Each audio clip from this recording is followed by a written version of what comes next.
I'm in conversation at Microsoft with Lila Tretikov. She is the Corporate Vice President of AI Perception and Mixed Reality. It's very exciting for me to meet someone like you here. Women in AI, women in technology, women in large companies changing the world. It is an exciting time, and I would like for us to have a little bit of a dialogue really on what got you here.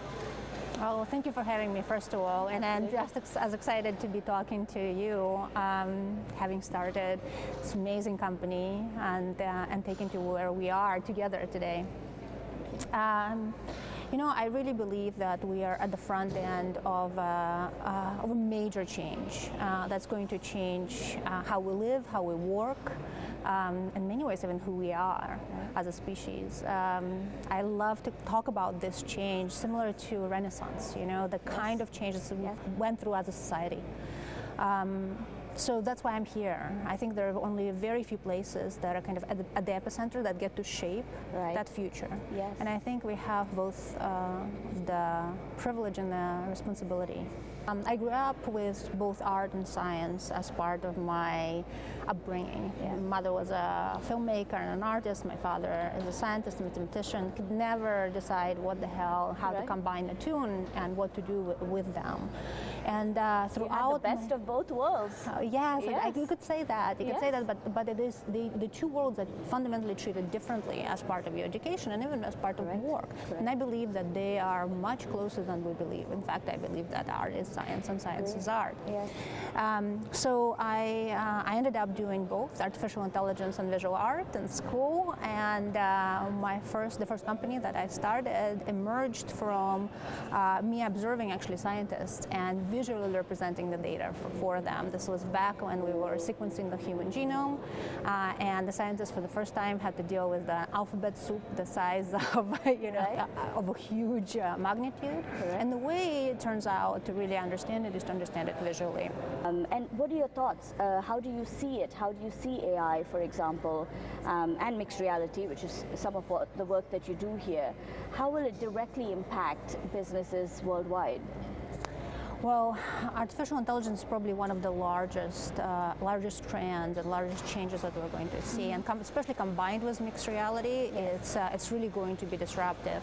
We talked about digital transformation before. Now we really need to be talking about intelligence and reality transformation, which will change, of course, both the nature of our work, but also the nature of our lives.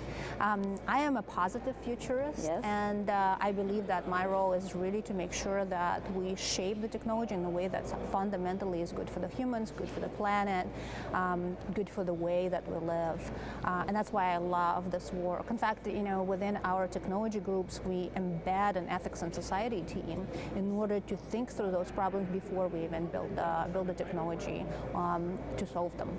Because oftentimes you can create a massive positive outcome short term, but then a very negative outcome longer term. So thinking through these problems early on, understanding the side effects, understanding both the potential but also the challenges that can come with it is really important now. The consciousness and the purposeful implementation of technology with an ethical glass or an ethical mind frame is very important. I do believe that technology has one purpose, and that's human enablement.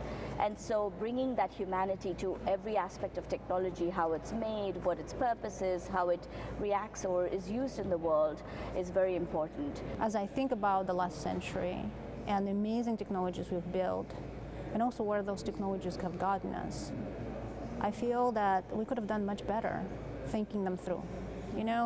Internal combustion engine was a phenomenal invention. It really revolutionized the world, and yet it left us here with the climate problem.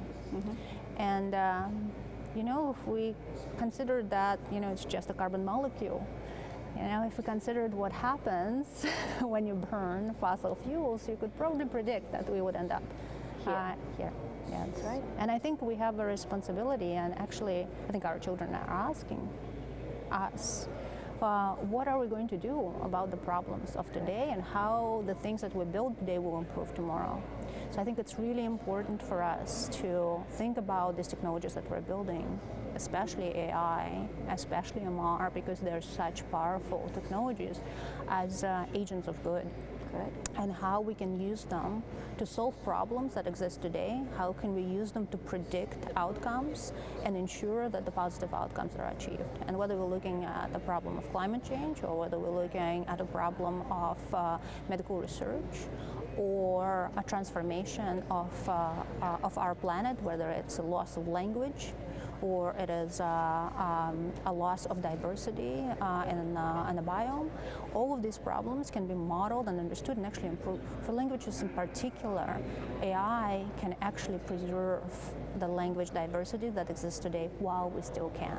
That's right. So those are the kind of things I think about, and I think it's really important that we put those problems in front of us.